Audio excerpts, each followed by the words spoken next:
अखिलेश यादव कांग्रेस से बदला लेने के लिए लोकसभा चुनाव तक इंतजार करने के मूड में नहीं हैं। वे मध्य प्रदेश के मैदान में ही कांग्रेस को सबक सिखाने की पूरी तैयारी कर चुके हैं।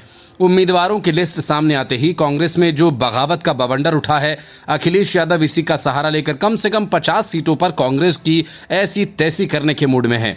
इन सब के बीच बीजेपी ने अखिलेश के जख्मों पर मरहम लगा दिया और कहा कि बात तो सम्मान की है, अखिलेश को अपने सम्मान की रक्षा करनी ही चाहिए। बस फिर क्या था, अखिलेश ने कह डाला कि वे इंडिया अलायंस के भरोसे नहीं बल्कि अपने दम पर चुनावी मैदान में उतरेंगे। जाहिर है कांग्रेस और समाजवादी पार्टी की जंग में सारी हदें पार हो चुकी हैं। कमलनाथ के बोल अखिलेश पर बिगड़े तो सपा के तमाम नेताओं ने कांग्रेस के प्रादेशिक से लेकर राष्ट्रीय नेताओं तक पर तीखे हमले शुरू कर दिए। इससे बीजेपी को बिना कुछ किए बनने से पहले ही यूपी में देश के सबसे बड़े सूबे में इंडी गठबंधन बिखरता दिख रहा है।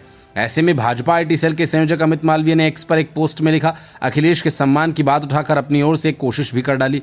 अमित मालवीय ने इस पोस्ट में कहा कि सुनने में आ रहा है कि अमेठी और रायबरेली में समाजवादी पार्टी कांग्रेस को समर्थन नहीं देगी। इतने अपमान के बाद इंडी गठबंधन से अलग होकर अपना अस्तित्व तलाशना अखिलेश यादव के लिए सम्मान का विषय हो गया है।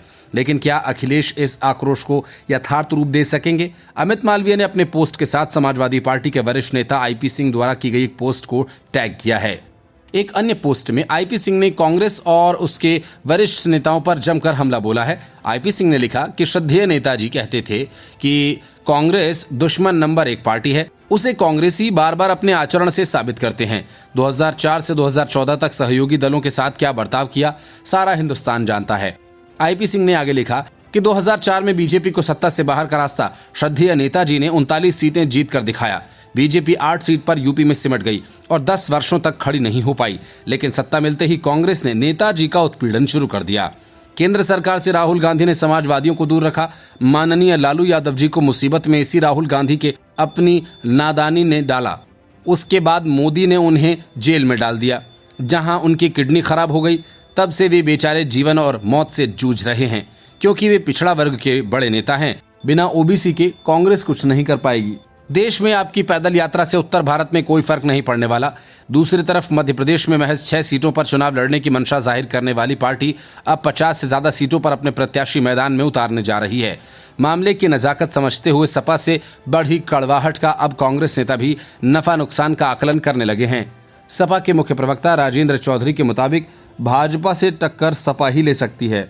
वह अकेले दम पर मुकाबला करेगी। कांग्रेस ने उसे अंधेरे में रखा, लिहाजा अब पार्टी उन सभी सीटों पर चुनाव लड़ेगी जो समीकरण के लिहाज से अनुकूल है। ऐसे में मध्य प्रदेश में सपा 50 से ज्यादा सीटों पर चुनाव लड़ेगी।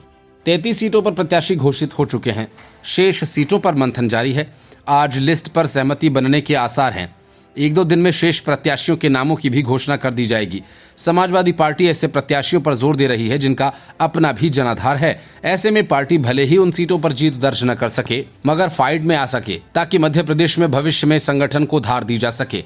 ऐसे में कांग्रेस के रूठे नेताओं पर भी पार्टी की नजर है। इन नेताओं को टिकट देकर सपा चुनाव में टक्कर देने के मूड में है। Bureau report, news of India.